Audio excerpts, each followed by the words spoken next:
For sure, maraming mga fans ang excited sa balik-tambalan ni John Lloyd Cruz at Sarah Geronimo. Matatandaan na lahat ng ginawa nilang trilogy na movies ay mega blockbuster ito. Kaya nga sila ay naging box office king and queen. Ngayon ay may kanya-kanya na silang buhay. Pero spotted ang dalawa sa Viva Films kung saan ay may pinaplano yata sa kanila. Either movie o teleserye. Ating alamin.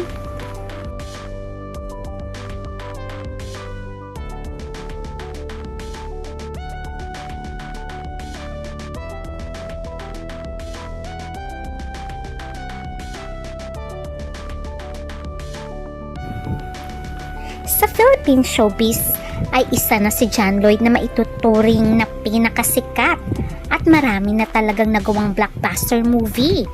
Kaya naman isa siyang A-lister at hinahangaan ng lahat sa husay niya sa pag-arte. Marami na rin siyang international awards. Kaya naman marami talagang nais na makatambal siya. Sabi nga nila kahit sino naman ang i-pair kay John Lloyd talagang tatangkilikin.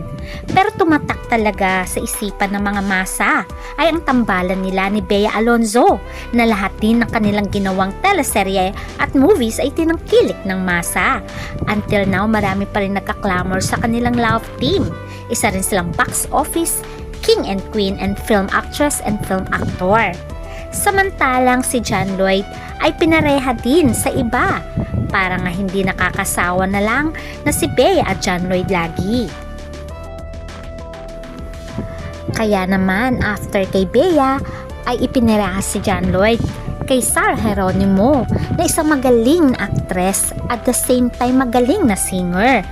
Kaya naman tinugurian siyang pop star princess at isa rin siyang royalty when it comes sa singing. Kaya naman ang pinireha siya kay John Lloyd ay talaga namang mega blockbuster din ito. Dahil rin sa kasikatan nila at great chemistry, nagkaroon din sila ng huge following at mga fans at tinawag silang Ash Lloyd ng mga fans.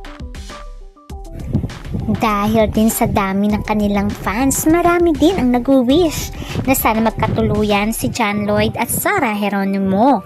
Unfortunately ay naging magkaibigan lang sila. Kaya naman, nang sila ay maghiwalay ng landas ay may kanya-kanya na silang buhay.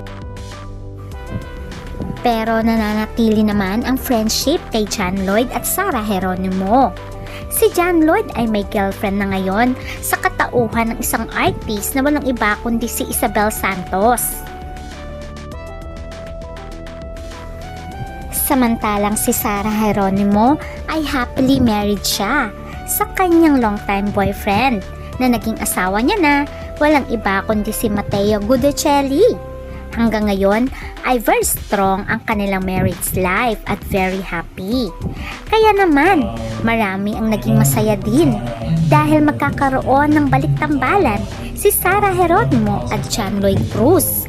For sure maraming fans ang matutuwa dahil malakas din talaga ang chemistry nila at magaling silang artista. Ngayon kasi ay spotted si Sarah Geronimo at John Lloyd Cruz na sinasabing gagawa sila ng movie under Viva Films and GMA Pictures. Kaya naman maraming natuwa at excited.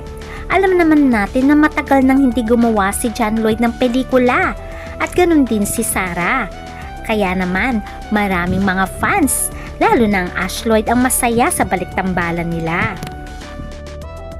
Tulad nga ng sinasabi nila, kahit naman hindi nagkatuluyan, ang mga idolo nating artista ang importante ay makagawa pa rin sila ng dekalibreng mga material kung saan ay mapapasaya pa rin nila ang mga fans. For sure, maraming fans ang excited. Kaya naman, ito ay ating aabangan. Please don't forget to like, share, and subscribe for more updates. Bye!